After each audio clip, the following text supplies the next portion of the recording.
प्रतिज्ञा के इस एपिसोड में हमको दिखाया जाएगा कि कृष्णा प्रतिज्ञा को लेकर अपने रूम पे चला जाता है क्योंकि यहाँ पर कोई भी किसी से बात नहीं कर रहा होता है। सभी नाराज हैं यहाँ पर।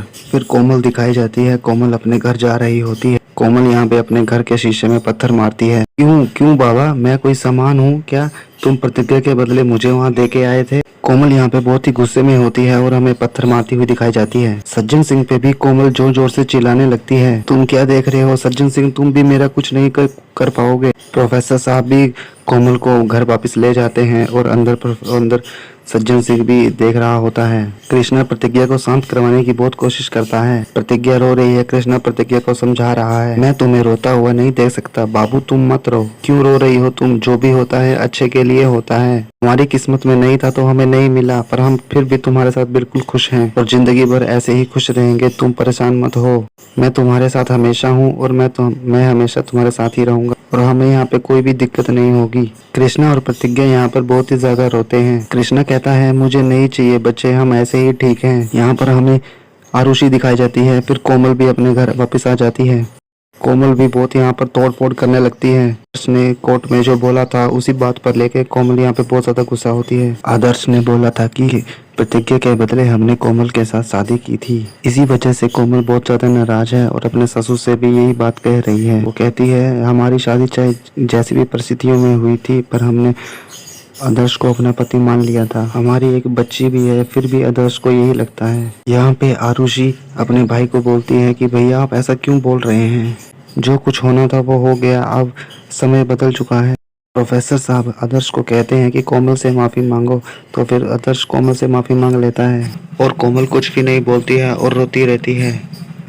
इसके बाद हमें दिखाया जाएगा सज्जन सिंह की हवेली।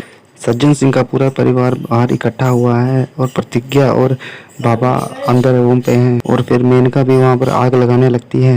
शक्ति कहता है, बाबूजी हम कह रहे हैं कि बाबा तो अभी बहुत परेशान है, उसको हम घर से कहीं बाहर भेज देते हैं घूमने के लिए। प्रतिज्ञा का क्या है, उसको तो हम घर से बाहर निकाल देंगे, क्या दिक्कत है?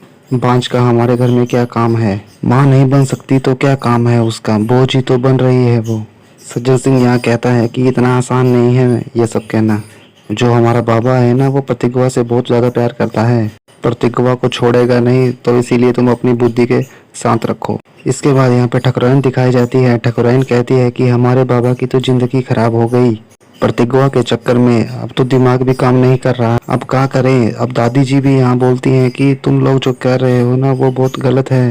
तभी सज्जन सिंह बोलता है, आज तो तुमने बहुत बड़े काम की बात की है। दादी बोलती है, प्रतिज्ञा को तो हम मानते हैं, अगर वो माँ नहीं बन सकती और वो कृष्णा को बच्चा नहीं दे सकती तो हम भी नहीं चाहेंगे कि वो यहाँ पर रहे। यहाँ पर दादी भी अपना पलटवार कर देती है और दादी तो यहाँ कितनी अच्छी दिखाई जाती थी। तभी ठकुराइन कहती है, हमें बाबा के मन में ये बात डालनी पड़ेगी कि वो प्रतिज्ञा से धीरे धीरे छोड़ दे, उसे छोड़, कि वो किसी काम की नहीं है अगर वो वंश नहीं दे सकती है तो। यहाँ हमें प्रतिज्ञा दिखाई जाती है कि वो सो रही होती है, बेड पे हाथ रखती है तो कृष्णा नहीं होता है, तो वो उठ के देखने लगती है कि कृष्णा कहाँ गया। वो बाथरूम में भी चेक करती है और भी बाहर जाके देखती है। कृष्णा यहाँ पर टेरिस में खड़ा होता है जो कि अपने बच्चे के लिए कुछ कपड़े लेके आया था, फ्रॉक वगैरह और कुछ खिलौने भी लाया था। अब वो कृष्णा सोचता है कि अब मैं इन सब चीज़ों का क्या करूँगा। कृष्णा यहाँ पे बहुत ही ज़्यादा दुखी हो जाता है और इन खिलौनों को लेता है और नीचे फेंक देता है, जिन खिलौनों को वो अपनी होने वाली बच्ची के लिए लेके आया था। बड़ी मन्नतों के बाद कृष्णा सब उठा के नीचे फेंक देता है। तभी प्रतिज्ञा यहाँ पीछे से चुपके से देख रही होती है। फिर प्रतिज्ञा अपने रूम पे चली जाती है और कृष्णा आता है और फिर प्रतिज्ञा को वो कंबल उड़ा देता है और उसके बाद कृष्णा सो जाता है। प्रतिज्ञा यहाँ पर फिर भी जगी होती है लेकिन कृष्णा सो जाता है।